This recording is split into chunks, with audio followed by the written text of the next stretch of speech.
Ryan Garcia, huge fight this weekend. What would it mean to you to win that first world title, and how different is this Ryan Garcia to the one we saw in Times Square?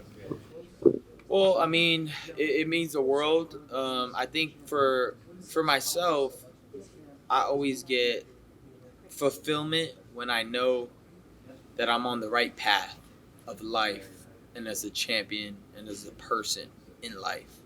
You know, the narrow path, God, the way, whatever He has for my life. But it means to me in my heart to win this title for my dad, because I know how much that will mean to him. More so, I'm definitely gonna hold this bout proudly, and I'm gonna be flexing it like all these other guys.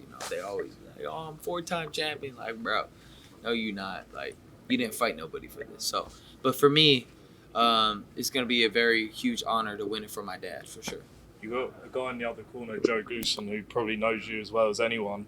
Is there anything that he doesn't know heading into Saturday night, do you think? Oh, he knows that I whoop ass. That's what he does know. So when I'm on point, he just he knows Mario's gonna lose. I could see in his face. I called him many times before the fight. For when this fight got announced, he knows. He knows. Just know. And just last one from me.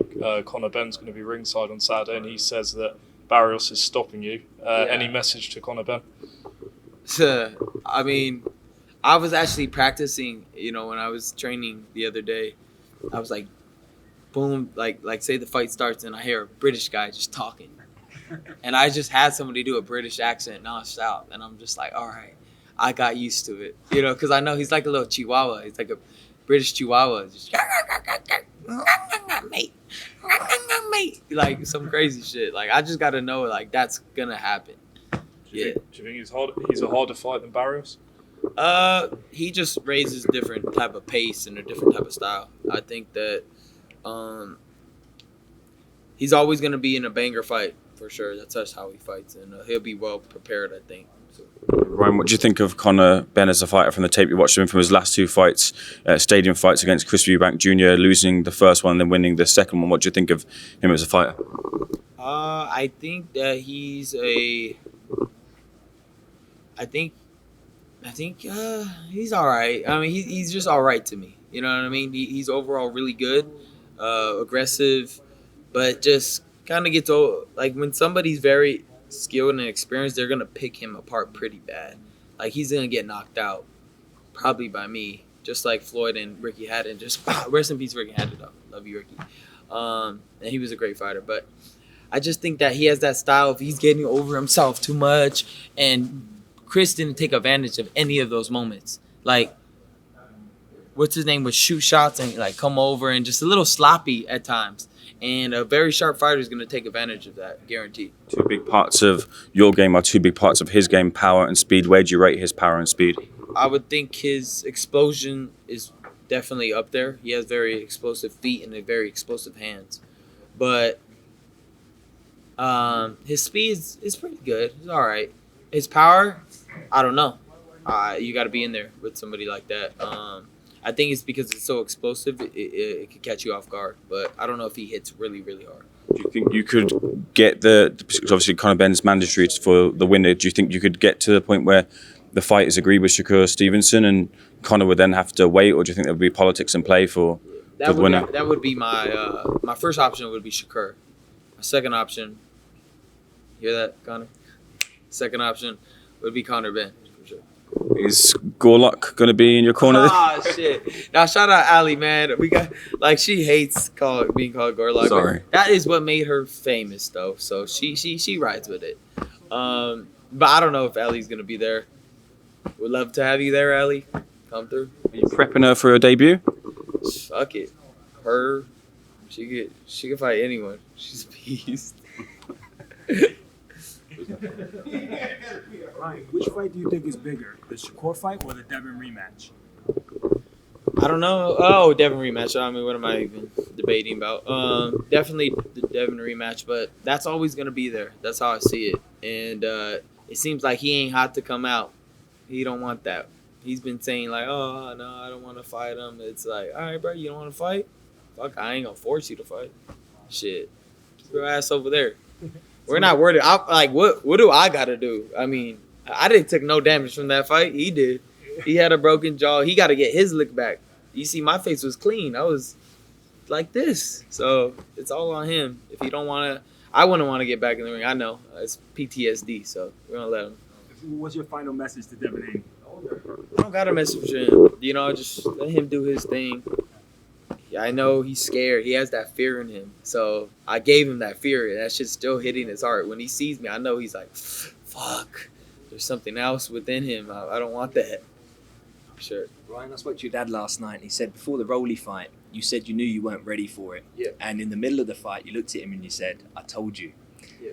What have you done differently to get your mind straight for this fight? Oh, I just made sure that preparation began, long before the fight. Muhammad Ali says you win the fight before you even get there. And, there was plenty of moments in this camp when I just knew, like, damn, I won this fight. Like, I know I did. Like, after that sparring, after that training session, I'm like, this is what it's like. Let's go. Like, when you're on, you're on. Like, I know my potential, and, like, I'm scary when I'm on. Like, I'm quick. Like, damn, these dudes cannot really, like, they can't keep up. Like, so I just want to protect that. Like, now going forward, it's like, man, I have this. I'm not going to let these little hiccups ever mess me up again. Like, every time I built momentum in my career, something came. I got to wait a year. I got to wait a year and a half. Like, all these little things. I would only get 2 fights. Good. Then something would happen. So now it's like just protecting, like, okay, I'm on point. And now as a champion, I get to stay on point. So it's like perfect timing. Now it's like, all right, here we go. Let's ride it. So you've got power in both hands. Yeah. When you envision the knockout on the weekend, what punch is it going to be? Oof. Man. I think it could be a lot. I think it's going to be a body shot. I'm not going to lie. I think it's going to be a body shot. Massive one. Well, all the best on the weekend. Yes, sir. Yes, sir. Ryan, you spoke about, just last one, get yourself better. And you spoke about how maybe what you were doing beforehand, the partying, the drinking, kind of probably affected you. Yeah. Is that all gone now? Is that completely eradicated? Yeah, because I'm a creature of habit. And going into the Devin Haney fight, I don't know why that just nothing affected me. Like, the drinking did not affect me. It was very weird. So, and then after that, you could imagine how much cocky energy I had. Oh my God, I did that and I still whipped his ass. And then I thought to myself, damn, they really scammed me. Like, I don't know if it's because of the things I was talking about. All of a sudden I tested positive. So I went into a very dark, but then it went dark. Then I just was abusing everything. And then, God, I just was humbled in many ways within myself. And I learned a lot of lessons, like your body's a temple. God gave you something. You got to protect it. And definitely learned my lesson. Definitely got humbled by that. And I'm so happy just being sober and just clear-minded, fresh, and showing these young fighters, don't do that. That's not good. I may have done it once, but I don't know how I did it. That cannot be replicated. Do not do it. God got a plan for everybody, and it's to be of sober mind. So. That saved your career if you hadn't. Oh yeah, no, for sure. If I didn't go through that really fight, I was still just like, who knows if I ever would have stopped, But God works in ways that you cannot imagine. So I'm just grateful and ready to show everybody the best version of myself come Saturday night. We've got time for one more. Any reactions to the Dean the Great videos that have been going viral? Man, it's just like a guilty pleasure to be like, yes. Because, like, you never want somebody to get slapped or punched, but some people really deserve it because usually I would feel bad. And when I've seen the second one, and I was like, ooh, I kind of feel bad. But something within told me, like, nah, he needed that. He needs to be humbled, bro. Because I've been wanting to slap him bad. But it ended up somebody else doing it. So,